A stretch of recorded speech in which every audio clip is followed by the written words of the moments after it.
Tu es mon Fils bien-aimé, tu as toute ma faveur. Frères et sœurs en Christ, nous célébrons aujourd'hui le baptême du Seigneur. Le Christ Sauveur révélé à l'humanité par le Père Tout-Puissant pour établir son règne dans le monde. En tant que catholiques, nous aspirons à une relation vivante et personnelle avec Dieu. Cette relation est nourrie par notre foi, nos prières et notre participation au sacrement. Aujourd'hui, j'aimerais vous partager la signification profonde du baptême du Christ. Ce moment sacré est bien plus qu'un simple rite de passage. Il est une véritable immersion dans la vie divine. Le baptême est le sacrement qui nous ouvre les portes du royaume, nous transformant en enfants de Dieu par l'intermédiaire de Jésus, son Fils bien-aimé. C'est un acte de foi et de purification, un engagement à suivre le chemin du Christ.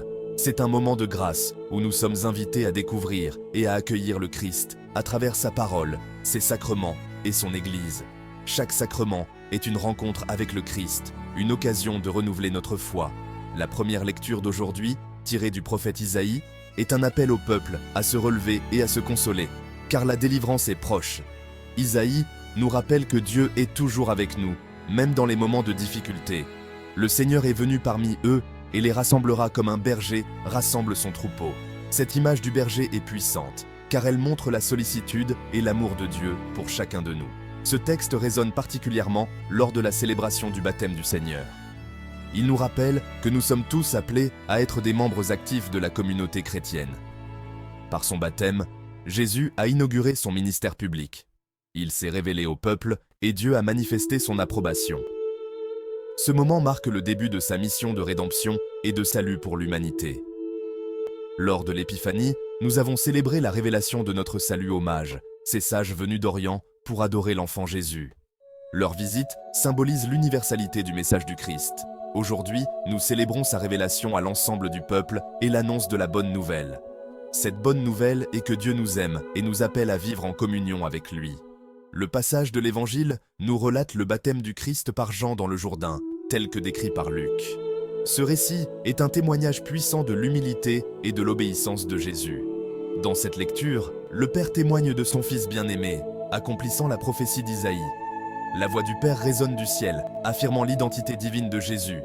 Dans la deuxième lecture, saint Paul nous rappelle que le Christ s'est offert en sacrifice pour nous par compassion. Un don gratuit, non mérité. Ce sacrifice est le cœur de notre foi chrétienne. En retour, nous sommes appelés à vivre une vie pieuse et juste dans ce monde, dans l'attente des bénédictions à venir. Notre vie doit être un reflet de l'amour et de la grâce que nous avons reçus. Par notre baptême, nous devenons, nous aussi, des élus de Dieu. Nous sommes intégrés dans la grande famille de l'Église, appelés à vivre en frères et sœurs en Christ.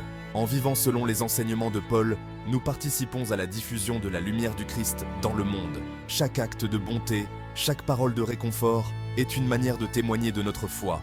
En cette fête du baptême de notre Seigneur, renouvelons notre engagement envers le Père, le Fils et le Saint-Esprit. Que cette célébration soit pour nous une source de renouveau spirituel. Que Dieu notre Père et Jésus, son Fils bien-aimé, nous accordent la grâce et la paix. Que l'Esprit Saint nous guide et nous fortifie dans notre cheminement de foi. Merci d'avoir suivi cette vidéo. Nous espérons qu'elle vous a inspiré et renforcé dans votre foi. Si elle vous a plu, n'hésitez pas à vous abonner et à la partager. Que Dieu vous bénisse et vous garde dans sa paix et son amour.